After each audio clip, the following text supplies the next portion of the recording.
अस्सलाम वालेकुम, good morning everyone. मैं हूं आपका होस्ट मुख्तार अहमद। वेलकम करेंगे अपने प्रोग्राम मेट्रो लाइट में। अस्सलाम वालेकुम नाज़रीन एंड गुड मॉर्निंग। वेलकम करेंगे आपको अपने प्रोग्राम में जिसका नाम है मेट्रो लाइट, जो कि आप सुबह रोजाना देखते हैं 9 से 10 बजे तक, मंडे टू फ्राइडे।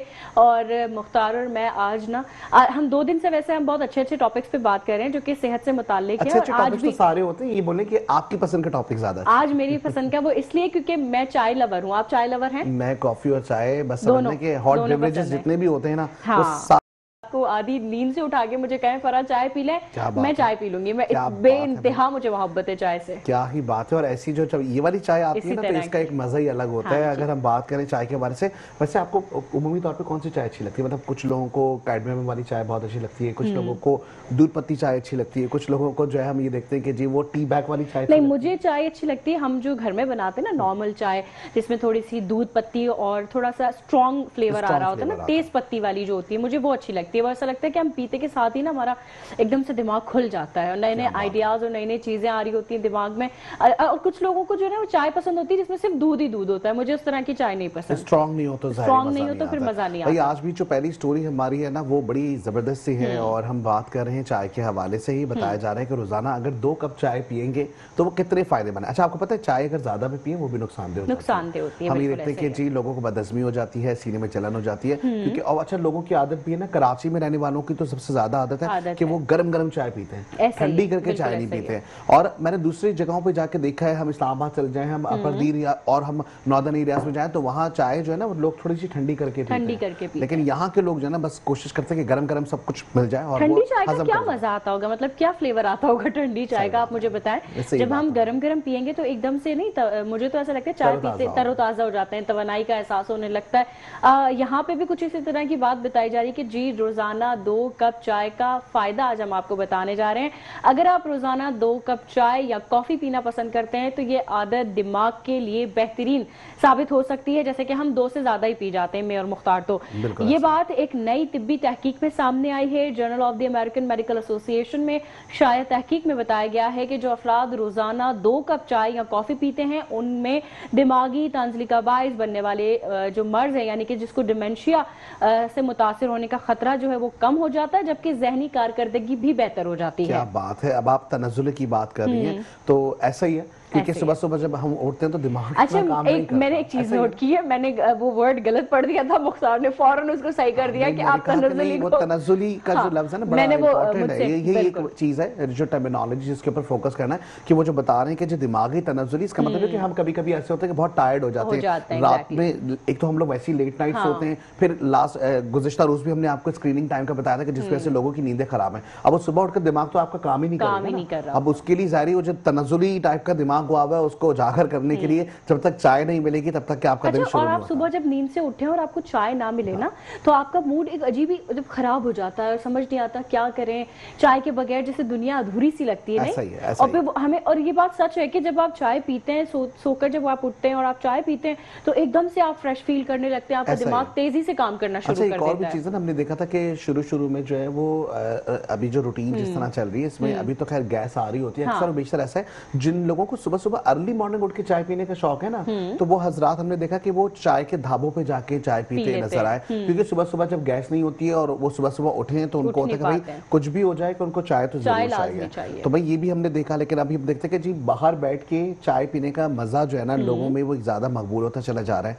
लोग सेल्फियां भी बना रहे होते हैं, लोग जो है वो पठान के ढाबे। अच्छा, आपको पता है पठान की चाय भी बहुत लजीज हमने देखा है, सुनी है कि भाई बहुत अच्छी बनाते हैं और उसमें कुछ डिफरेंट टाइप की पत्तियां इस्तेमाल करते हैं वो, और वो बहुत लाजवाब बनती है। मतलब जो घर में हम नॉर्मल चाय बना रहे होते हैं उससे वो थोड़ी अलग डिफरेंट उसका जायका होता है। टीज जो होती है ना उसकी एक जारी इंटेंसिटी होती है, लेकिन जो बाहर से पत्तियां खुली पत्ती में बनी हुई होती है तो उसका जायका थोड़ा सा मुख्तलिफ होता है। अब अगर लोगों को टेस्ट लग जाए तो फिर भाई वाकई में लोग कहते हैं कि अगर हमने बाहर की चाय नहीं पी तो हमें मजा नहीं आता। बताया जाता है इस तहकीक में 1 लाख से 30,000 से ज्यादा अफराद के डेटा का जो है वो तजुर्बा किया गया है। उन अफराद की सेहत का का जायजा लिया गया जहां 40 साल तक के लोग मौजूद थे। उन्होंने ये भी कहा कि जी चाय या कॉफी पीते हैं या रोजाना कितने कप इन मशरूबात का जो जुज़ है वो बताते हैं। उसमें से कहते हैं तहकीक में दरियाफ्त किया गया कि जो अफराद रोजाना 2 से 3 कप कैफीन वाली कॉफी और 1 से 2 कप चाय पीते हैं उनमें डिमेंशिया से मुतासर होने का खतरा 20% तक घट जाता है। ये एक अच्छी चीज है। और ये भी बताया जा रहा है कि इस तरह ये अफराद दिमागी अफ़ाल के मुख्तलिफ टेस्टों ज्यादा बेहतर कारकर्दगी का मुजाहरा भी करते हैं। तहकीक में यह भी बताया गया है कि चाय और कॉफी दोनों मशरूबात दिमाग के लिए बेहतरीन है, मगर इसकी वजह साबित अभी तक नहीं की जा सकी है कि ऐसा क्यों है। लेकिन ये हमें लगता है कि फितरी तौर पे कोई अमल है जिसकी वजह से हमें लगता है कि जी हम रिलैक्सेशन हमारे अंदर आ जाती है। लेकिन वो वही कह रहे हैं कि जी रिसर्च तो इस पे की जा रही है, लेकिन अब तक की तहकीक पे ये बात वजह सामने नहीं आई कि ऐसा क्यों हो रहा है। ऐसा ही, क्योंकि देखिए मुख्तलिफ मुल्कों में जहां हम बात करें, अगर हम तुर्किया की बात करें तो वो भी चाय बहुत ज्यादा पीते हैं। आपने देखा होगा उनके बिल्कुल इतने छोटे छोटे से मग्स होते हैं, लेकिन वो दिन में पता नहीं कितने मग्स पी जाते हैं। और ब्लैक कॉफी स्पेशली उनके यहाँ बहुत पी जाती है, और एक कहवा नुमा चाय जिसको वो कहते हैं, हम तो जिसे मिल्क वाली पीते हैं। और बहुत अच्छा हमारे कुछ मैंने ये भी देखा कि लोग ब्लैक टी भी पीते हैं, मतलब सेम उसमें जिस तरह से हम शक्कर पत्ती डाल के चाय बनाते उसमें सिर्फ दूध का इस्तेमाल नहीं करते, सिर्फ ब्लैक टी भी पी जाते हैं लोग। सही। वो ब्लैक टी की भी कहते हैं कि अपने ही फायदे होते हैं। आप उसमें अगर शुगर ना डालें और विदाउट आप शुगर के पिए तो वो गले के लिए बहुत अच्छी रहती है, गले को आराम देती है। बिल्कुल ऐसा ही है, बिल्कुल ऐसा ही है। और मेरे ख्याल से हम नेक्स्ट स्टोरी की जानिब बढ़ जाते हैं। और नेक्स्ट स्टोरी की हम बात करते हैं तो बताया जाता है कि जी डिप्रेशन और एंजाइटी से बचने का ये आसान तरीका है। लेकिन यहाँ पे वक्त हो एक ब्रेक, हम ब्रेक पे जाएंगे, ब्रेक से वापस आते हैं। जुड़े रहे, हमारा प्रोग्राम देखते रहें जिसका नाम है मेट्रो लाइट।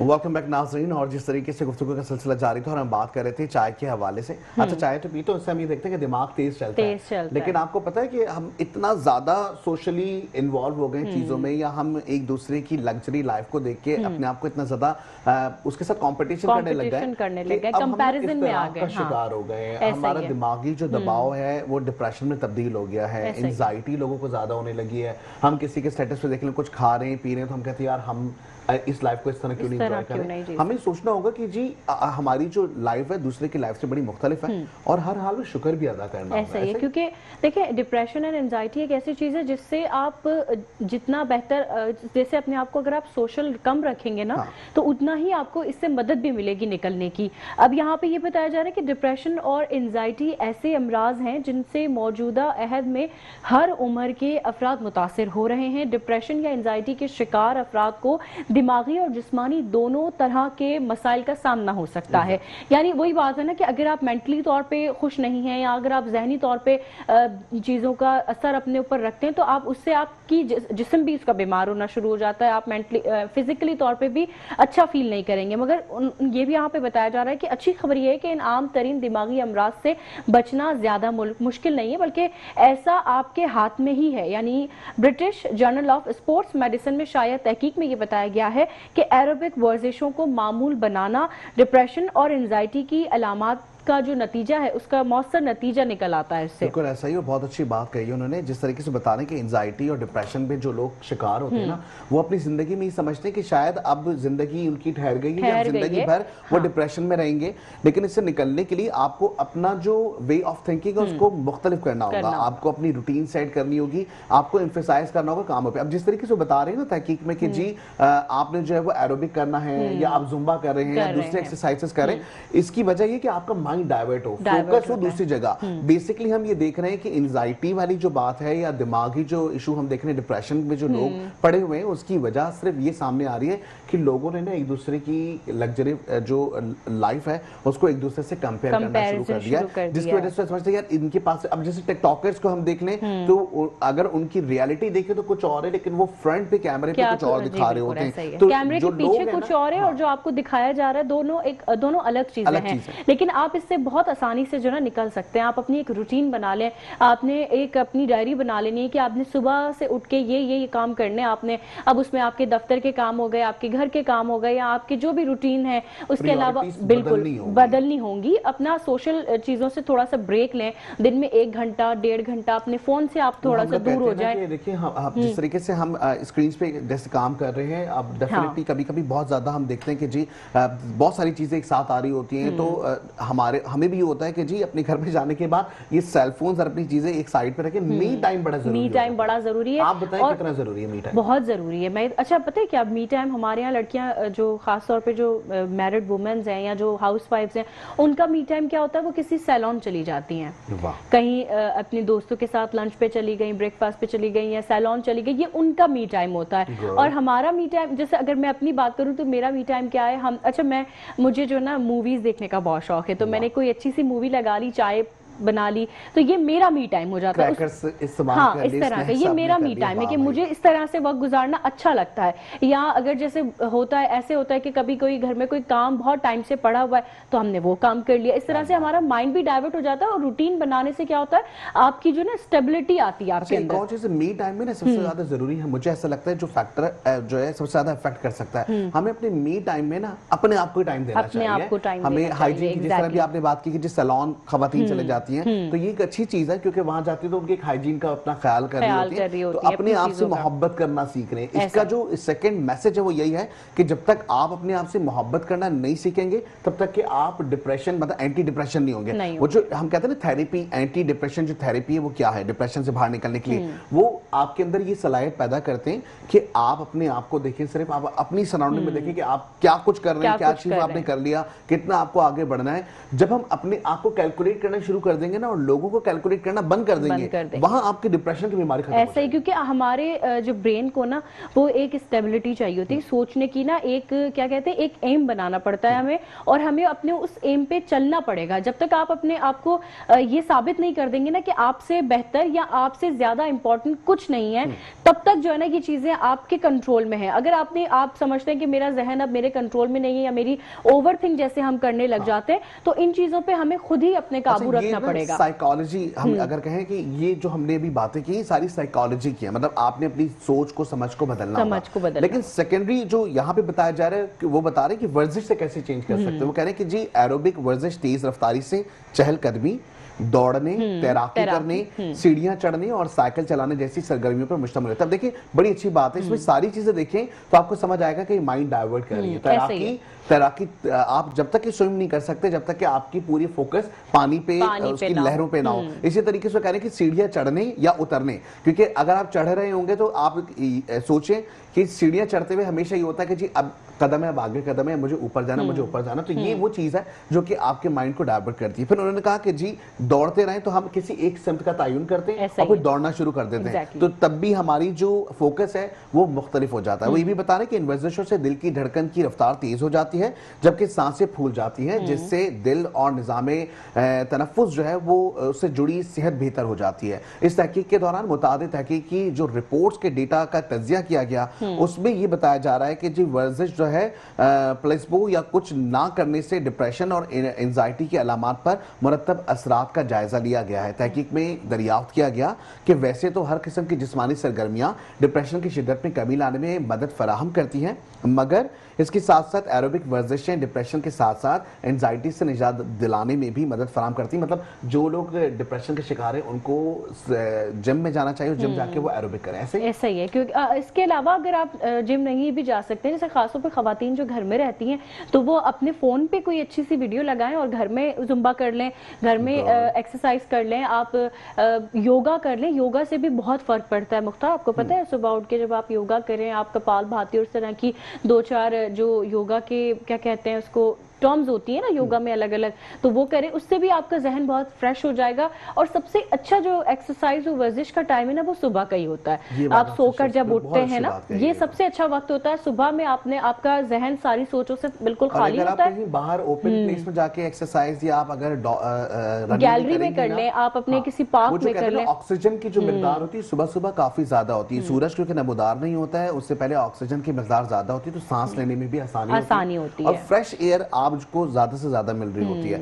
तो ये एक बड़ी कुछ टाइम पहले आपने एक बात भी बताई थी ना कि घास पे पैर रखने से भी कुछ फर्क पड़ता है बॉडी में। शुगर के हवाले से बताया जा रहा था कि शुगर के मरीज जो होते हैं अगर वो हरी घास पे, और हरी घास पे जो शबनम सुबह सुबह होती है उससे आंखें बहुत तेज होती हैं और दिमाग बहुत शार्प हो जाता है। तो ये वो कुदरती चीजें हैं जो अल्लाह ताला ने हमें दी हैं, हमें उसका जो इस्तेमाल करना नहीं आता। हमें इस्तेमाल करना चाहिए कि जी अगर अल्लाह ने दिन का तयन किया है, सुबह का तयन किया है या शाम का तयन किया है, तो उसके मकासद है, उस मकासद को जो है ना फॉलो करना हमारी जिम्मेदारी बनती है। अच्छा जी, आगे बढ़ते हैं, और क्योंकि जो मसरूड़ों वाले मसाइल है ना, ये इस पर भी बात करेंगे, क्योंकि ये हमारे फीडबैक में ही आया था, और वो हमारे एक व्यूवर है जिनके मसरूड़ों के कुछ मसाइल थे, तो उन्होंने कहा था कि आप इतनी सारी सेहत की बातें कर रहे हैं, तो आप मसरूड़ों के हवाले से बताएं कि कैसे मजबूत कर सकते हैं। तो मैं चाहूंगा ये स्टोरी आप ही शेयर करें कि भाई क्या है इसके अंदर, किस तरीके से जो है ना मसरूड़ों को मजबूत बना सकते हैं। जैसे जिस्म की बाकी चीजों का भी ख्याल रखते हैं ना, तो उसी तरह से हमें हमारे दांतों का भी ख्याल रखना होता है, मसूड़ों का भी ख्याल रखना होता है।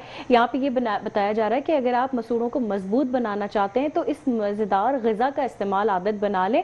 अपने दांतों और मसूड़ों को मजबूत रखना चाहते हैं तो रोज टमाटर खाना आदत बना लें। टमाटर वो फल है जिसका इस्तेमाल मसूड़ों के अमराज से तहफ़्फ़ुज़ फराहम करता है। उसके अलावा ये बात भी सामने आई है कि अमेरिका में होने वाली एक तिब्बी तहकीक में ये बताया गया है कि दरियाफ्त किया गया कि टमाटरों में मौजूद एक ग़िज़ाई जुज़ लाइकोपेन से मसूड़ों के संगीन अमराज का जो खतरा है वो घट जाता है। इसी तरह अगर ग़िज़ा में मुनासिब मिकदार में लाइकोपेन मौजूद ना हो तो मसूड़ों के अमराज से मुतासिर होने का खतरा नुमायां हद तक बढ़ जाता है। क्या बात है। अब वो जिस तरीके से मसूड़ों के मसल्स होते हैं ना, बेसिकली वो वीक हो जाते हैं या वो कॉन्ट्रैक्ट नहीं होते। अब इसी तरीके से मैं अगर वही रेसिपी आप बोलेंगे आज, फिर मुख्तार जो है ना वो रेसिपी आज आप मसूड़ों के हवाले से तो बताइए। मसूड़ों का तो है, लेकिन इसके साथ साथ जो वो स्किन है इसके लिए कितना जरूरी है। हाँ, वो लड़कियां जो कहती है स्किन टाइटनिंग करनी है और इस हमारे जो है वो हमारे लिए बड़े मसले मसाइल हो रहे हैं, तो भाई आपने टमाटर को बीच में से काटना है और उसके बाद उसे फ्रिज में रख देना है। जब वो ठंडा हो जाए, ठंडा बिल्कुल फ्रिज में डीप फ्रीज कर लें, उसको बीच में से कट करें, उससे अपने पूरे फेस के ऊपर मसाज करें। आपके जो पोर्स हैं वो बंद हो जाएंगे और आपकी जो वो कहते हैं टाइटनिंग स्किन जो लोगों को चाहिए होती है वो स्किन टाइट हो जाती है। जिस तरीके से टमाटर पे आपने क्या डालने का? टमाटर पे कुछ नहीं डालना है, ओके, सिर्फ उसको फ्रीज कर लेना, उसके बाद आप उसको अप्लाई करने के ऊपर बीच में से काट के क्यूब की फॉर्म में लगाते रहे तो वो बड़ा फायदेमंद होता है। तो अब उसके बाद ये भी बताया जा रहा है इसमें कि इस तहकीक में 65 से 79 साल की उम्र के 1227 अफराद के डाटा का जायजा लिया गया और इनकी ग़िज़ाई आदत का तजिया भी किया गया है, तजुर्बा किया गया। वो बताते हैं कि इस तहकीक में शामिल 48.7% अफराद में मसूड़ों के अमराज की अलामात मौजूद थी, जबकि 77.9% लाइकोपेन की मुनासिब मकदार का इस्तेमाल नहीं करते थे।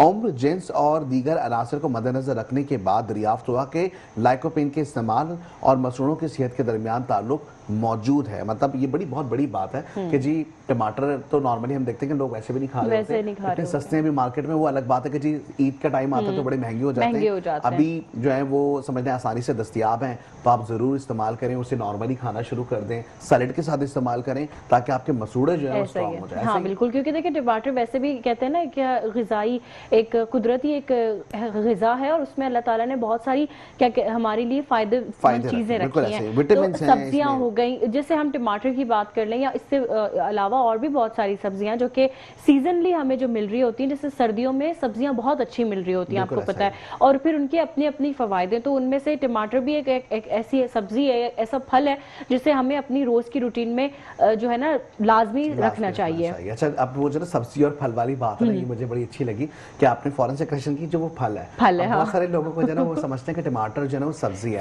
सब्जी नहीं है, टमाटर फल है, क्योंकि इसके जो बीज हैं वो फिर इसके बाद जो ये उगता है जिस तरीके से, ये सारी चीजें इसकी जो मुनफरद है वो यही है कि हम लोग इसे सब्जी की तौर पे इस्तेमाल करते हैं, लेकिन वैसे ये है फल और दुनिया भर में इसे फल कंसीडर किया जाता है और खाने का तरीका अच्छा, मैंने कुछ बच्चों को देखा है, उनको कच्चा टमाटर, मतलब जैसे ज़ाहिर टमाटर फल है तो कच्चा ही खाया जाएगा, तो बच्चे खाते हैं, उनको पसंद आता है, अच्छा लगता है बच्चों को ना।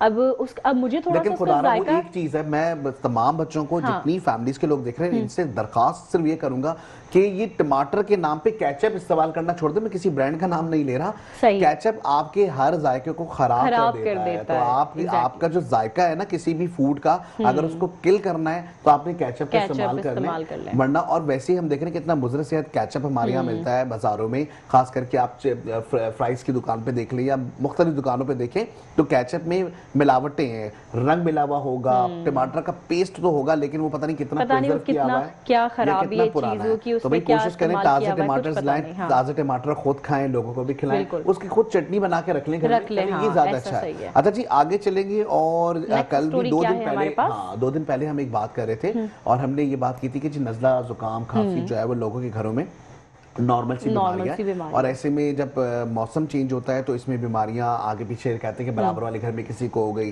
उनके बच्चे को ट्रांसफर हो जाती है। फिर ट्रांसफर तो होती है, लेकिन वो कहते हैं ना कि जी वो इनके बच्चों को कल बुखार हो गया था, आज सही हो गया, डॉक्टर ने ये दवाई दी थी, चले आप भी इस्तेमाल कर लें। बिल्कुल इसी तरीके से बताया जा रहा है कि जी भाई ये जो AI चैट बूट है, अगर वो तिब्बी मशवरे दे रहा है और वो तिब्बी मशवरे आप चैट बूट से ले रहे हैं, AI से ले रहे हैं, तो खुदा के लिए ना लें, क्योंकि वो तो एक समझते मुस्ताना डेटा तो प्रोवाइड करेगा, लेकिन वो लिमिटेड एज के लिए करेगा। अब आप किस एज के हैं, किस फैक्टर के, या आपके अंदर इसके अलावा कौन कौन सी बीमारियां हैं आपको नहीं पता, आप सिंपल लिख देते हैं जी खांसी से बचने के लिए कौन कौन सा सिरप है, वो वहां से बता देगा। वो आपने कमांड दे दी, वहां से दूसरी कमांड आ जाएगी, आंसर आ जाएगा। तो भाई AI के हवाले से बताया जा रहा है कि जो चैट बूट्स है इसमें तिब्बी मशवरों का हसूल खतरनाक भी हो सकता है। तहकीक आर्टिफिशियल इंटेलिजेंस चैट बूट को तिब्बी मालूमात के हसूल के लिए इस्तेमाल करने से गुरेज करना चाहिए, ये बात बताई जा रही है। कहते हैं कि ये बात बरतानिया में होने वाली एक तिब्बी तहकीक में सामने आ गई है।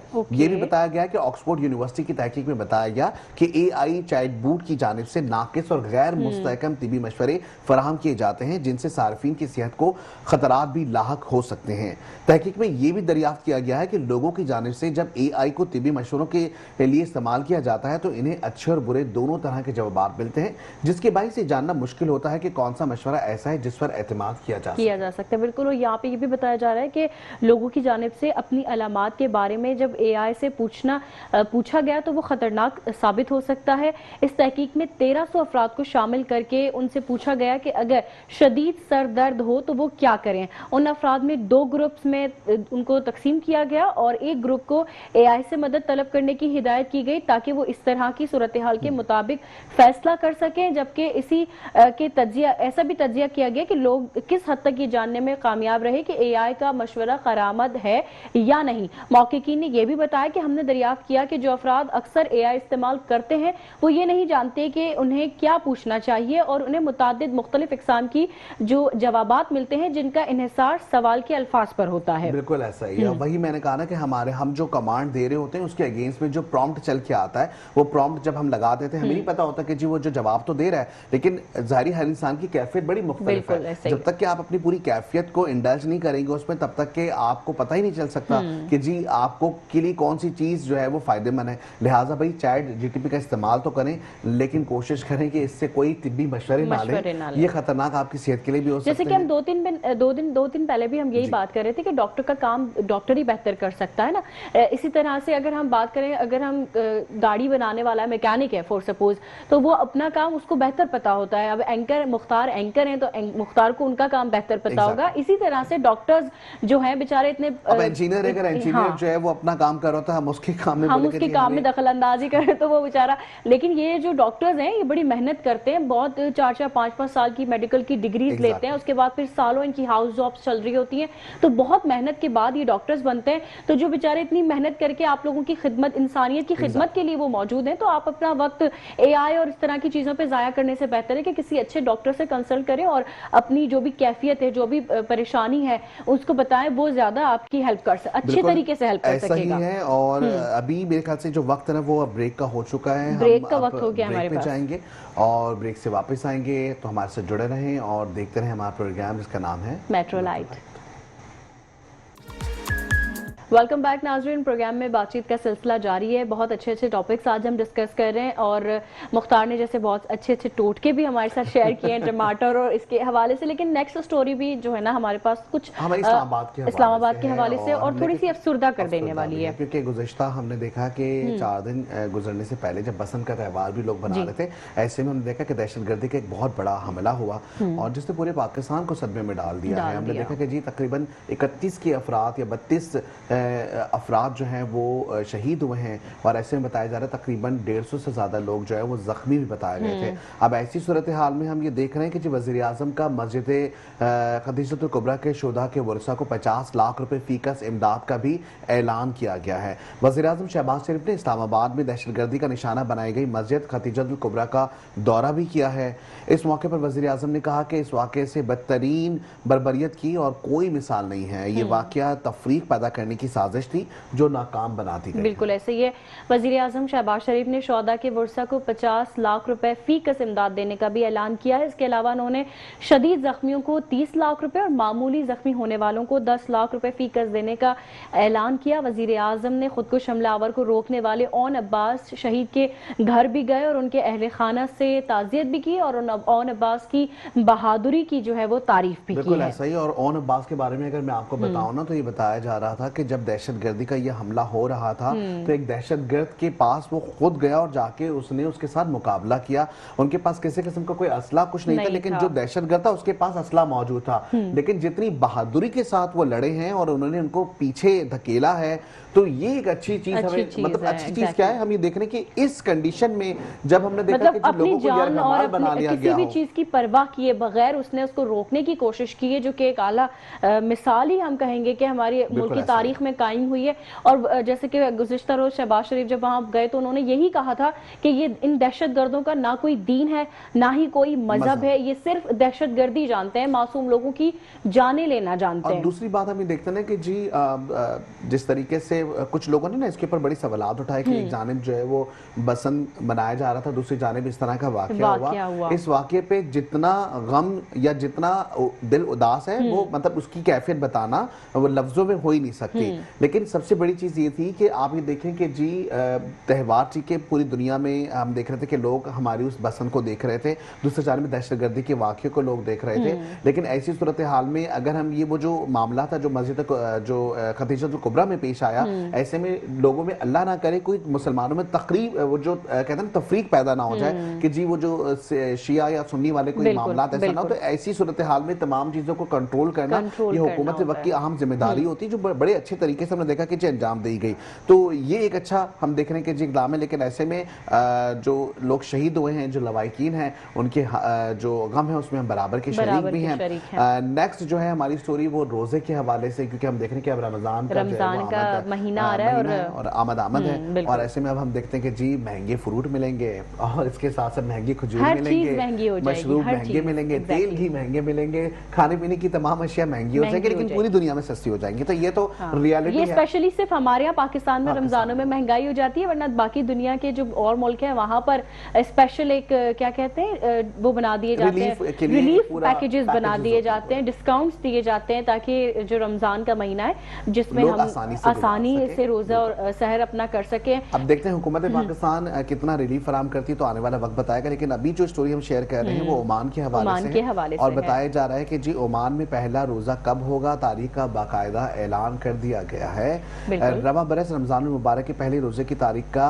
सल्तनत ओमान ने बाकायदा ऐलान किया था। और अभी बताया जा रहा है कि गैर मुल्की ज़राए इब्लाग के मुताबिक सल्तनत ओमान के हलाल नईमा यानी कि चांद देखने के जो कमीशन है उन्होंने ऐलान किया है कि शबान के 29वें रोज माह सयाम का चांद नजर आने का इम्कान नहीं है। मतलब ये होगा कि जी शबान जो है वो पूरा 30 दिन का होगा, 29 दिन का नहीं होगा। उन्होंने ये बताया कि जी ओमान की मरकजी चांद देखने वाली कमेटी के मुताबिक कि 18 फरवरी को शबान के पूरे होने का दिन होगा। इस तरह यकुम रमजान 19 फरवरी को होगी। अब ये देखना जरूरी है कि ओमान में तो चले 19 फरवरी को पहला रोजा है, तो क्या हमारे यहाँ 20 फरवरी को है या 19 फरवरी को है। तो अब ये चीज इंपॉर्टेंट है कि कराची में चांद जो देखा जाएगा या जो पाकिस्तान में चांद देखा जाएगा, जो हम देखेंगे बलूचिस्तान हो गया, पेशावर हो गया, पंजाब हो गया, सिंध हो गया, जो यहाँ चांद देखा जाएगा वो या तो 19 होगा या तो 20 इम्कानात यहाँ जाहिर यही किए जा रहे हैं कि 19 तारीख को पहला रोजा इंशाअल्लाह ताला हम पहला रोजा रखेंगे। लेकिन यहाँ पे ये भी बताया जा रहा है कि चांद देखने वाली कमेटी जो हिलाल नईमा इनके ऐलान किया है कि 18 फरवरी को शाबान के पूरे होने का दिन होगा। इस तरह से जाहिर है वो यकम रमजान 19 फरवरी को हो जाएगा। और उनका ये भी यहाँ बताया जा रहा है कि फल्कियाती हिसाबात और मुशाहिदात की बुनियाद पर यह फैसला किया गया है, जिनके मुताबिक शाबान की 29वें दिन मंगल को चांद गुरूब होने से पहले पूरे ओमान में नजर नहीं आएगा, जिसकी वजह से बसरी तौर पर हिलाल देखना मुमकिन नहीं होगा। सही, बिल्कुल। और ये भी बताया जा रहा है कि जी मस्जिदुल हराम और मस्जिद नबवी समेत तमाम मसाजिद में नमाज इस्तिस्काक की हिदायत भी की गई है। इस ऐलान का मकसद अवाम को रमज़ान के लिए तैयार होने और रोज़े के आगाज़ की तैयारियों और इबादत के एहतमाम के लिए बर वक्त आगाह करना है। तो ये बड़ी अच्छी बात है। और हम ये देख रहे हैं कि जी इस तरीके से ओमान का जो मामला है वो सामने आ रहा है और वो 19 फरवरी की बात करें। लेकिन ऐसे ही हमने देखा कि जी मरकजी रुयत हिलाल कमेटी जो है उसने भी एक बड़ा ऐलान कर दिया है। अब वो जो इजलास है उसका वो 18 तारीख को होगा। अब 18 तारीख को हम देखेंगे कि पाकिस्तान में भी एक इजलास हो रहा है। हमने बात की ओमान की, अब हम बात करें पाकिस्तान की। तो पाकिस्तान में जो कहते हैं कि जो हिलाल देखने की रिवायत है वो बरकरार, और पेशावर में सबसे पहले ये कमेटी का इजलास किया जाएगा। ये भी बताया जा रहा है कि जी पाकिस्तान में रमजान का चांद 18 फरवरी को नजर आने का काफी इम्कान है। माहिरीन फल्कियात का कहना है कि 29 शाबान 1447 हिजरी को चांद दिखाई दे सकता है। चांद की पैदाइश 17 फरवरी शाम 5:01 पर होगी, जबकि मरकजी रुयत हिलाल कमेटी का इजलास 18 फरवरी को पेशावर में होगा। महकमा मौसमियात का कहना है कि 18 फरवरी की शाम बेशतर इलाकों में मतला साफ या जुज़वी अबर आलूद भी रहेगा। ऐसा ही है। और यहाँ पे भी बताया जा रहा है कि पंजाब में चांद देखने का वक्त शाम 7:08 तक होगा, जबकि सिंध में चांद देखने का आखिरी वक्त शाम 7:24 तक हो सकता है, जबकि बलूचिस्तान में चांद देखने का आखिरी वक्त है शाम 7:47 तक होगा, जबकि केपी में चांद देखने का वक्त शाम 7:13 तक होगा। आजाद कश्मीर में चांद देखने का आखिरी वक्त शाम 6:58 तक होगा, जबकि गिलगित बल्तिस्तान में चांद देखने का वक्त शाम 6:53 तक हो सकता है। क्या बात है। वहीं अब हम दूसरी जानिब बनेंगे और बढ़ते हुए ये भी बताएंगे कि खुसूसी अलाउंस की मंजूरी दी जा रही है। हम एक नेक्स्ट स्टोरी पर आ चुके हैं जहां पे हम बताएंगे कि जी खुसूसी अलाउंस हुकूमत की जानिब से क्या दिया जा रहा है। ऐसे में सदर ने तवील अरसे खिदमात अंजाम देने वाले एडिशनल अटॉर्नी जनरल्स के लिए खुसूसी अलाउंस की मंजूरी दे दी है। Very good. यहाँ आपको बता रहे हैं कि जहाँ पे इस्लामाबाद में सदर मुमलिकत ने तवील अरसे खिदमात अंजाम देने वाले एडिशनल अटॉर्नी जनरल की खुसूसी अलाउंस की मंजूरी दे दी है। वहीं ये भी बताया जा रहा है कि ऐवान सदर के मुताबिक जहां पे खास करके सदर मुमलिकत आसिफ अली जरदारी ने एडिशनल अटॉर्नी जनरल्स के लिए खुसूसी अलाउंस की मंजूरी दी और वजीर आजम की एडवाइस पर समरी पर दस्तखत भी कर दिए। ऐसा ही है। और उसके अलावा यहाँ पे हम आपको ये भी बताएं कि एडिशनल डिप्टी और असिस्टेंट अटॉर्नी जनरल्स की मुलाजमत की शराइत जो और जवाबित भी हैं जिनमें तरमीम की भी मंजूरी दी गई है। और ऐवान सदर के मुताबिक तरमीम के तहत एडिशनल अटॉर्नी जनरल्स के लिए स्पेशल एडिशनल एजी अलाउंस मुतारिफ कराया जा रहा है। तो ये बहुत अच्छी चीज़ है और होनी भी चाहिए, क्योंकि देखें मुल्क कौम की खिदमत पर ही मामूर होते हैं।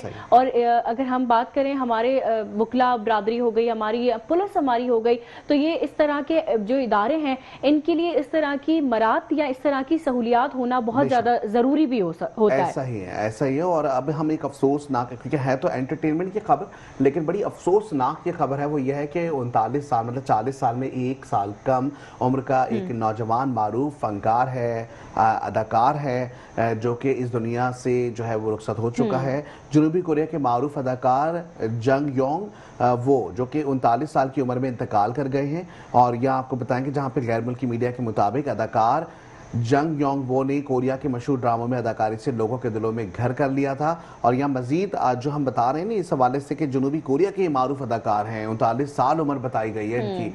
और आपको पता है कि बड़े मशहूर थे और इनकी हमने देखा कि जी जनूबी कोरिया में लोग इनके बहुत फैन हैं। तो खास करके अगर हम बात करें, हमारे प्रोड्यूसर्स भी इस वक्त जो है हमें सुन रहे होंगे और वो इस चीज़ को समझ रहे होंगे कि वाकई में जो खास करके ये जो फनकार थे, ये जो मारूफ अदाकार थे, ये कोई मामूली नहीं थे। 39 साल की उम्र तो बहुत छोटी सी उम्र होती है, जिससे हमने देखा कि उनका जो है वो इंतकाल हुआ है। अब यहाँ पे जो है ना दूसरी चीज हम देख रहे हैं जहाँ पे बताया जा रहा है कि गैर मुल्की मीडिया के मुताबिक अदाकार जंग यो वो ने कोरिया के मशहूर ड्रामों में अदाकारी से लोगों के दिलों में घर कर लिया है। और मजीद आपको बताएंगे कि जहाँ पे फनकार के बारे में बात हो रही है, अब वो बताते हैं कि उनके सुपरहिट ड्रामों में बहुत से ड्रामे थे, जिसमें वेलकम टू विकी विकी था, इसी तरीके से ब्राइड ऑफ द सन था। ये वो ड्रामे थे जो कि शामिल किए जा रहे थे उनके हवाले से। अब अदाकार की जो अचानक मौत मौत ने इन मद्दाहों को गम में मुब्तला भी कर दिया, ताहम उनकी फैमिलीज की जानिब से मौत की वजह बताने से गुरेज किया गया है। अदाकार की मौत से कबल सोशल मीडिया प्लेटफॉर्म पर और इंस्टाग्राम पर की गई आखिरी पोस्ट खासी वायरल भी हो रही है। ऐसा ही है, और अदाकार ने अपनी पोस्ट में 2003 में मरने वाले हांगकांग के अनजहानी अदाकार और गुलकार लेस्ली चिवंग और ब्रितानवी गुलकार एमी वॉनहाउस की तस्वीर शेयर की थी, जो कि 2011 में दुनिया से रुखसत हो गई थी। ये पोस्ट सोशल मीडिया पर उस वक्त तवज्जो का मरकज बनी जब कोरियन अदाकार ने मरने वाली दो शख्सियात के साथ अपनी भी तस्वीर लगाई, जिसके कैप्शन में उन्होंने लिखा था missed event with regretted PR.BJ लिखा था उन्होंने। और इसके बाद इस पोस्ट के बाद उनके मदाहों की जानिब से मुख्तलिफ तबसरों का सिलसिला भी शुरू हो गया था। बिल्कुल ऐसा ही है, और ये बताया जा रहा है कि जी दोनों आलमी जो आइकन थे जिनकी मौत ने दुनिया को चौंका तो दिया, वहीं दूसरे सारिफ ने मशवरा दिया है कि PIRBG को रेस्ट इन पीस या हम RIP जो इन्होंने लिखा, बल्कि वो कह रहे हैं कि जी गुड बाय की जो उल्टी शक्ल से ताबीर किया जा सकता है, जबकि एक और सारिफ ने लिखा कि अदाकार अपनी पोस्ट में गुड बाय कह रहे हैं। अच्छा, जो PIR लिखा था वो RIP, वो कह रहे हैं उल्टा ही अगर समझ लें तो वो RIP लग रहा है।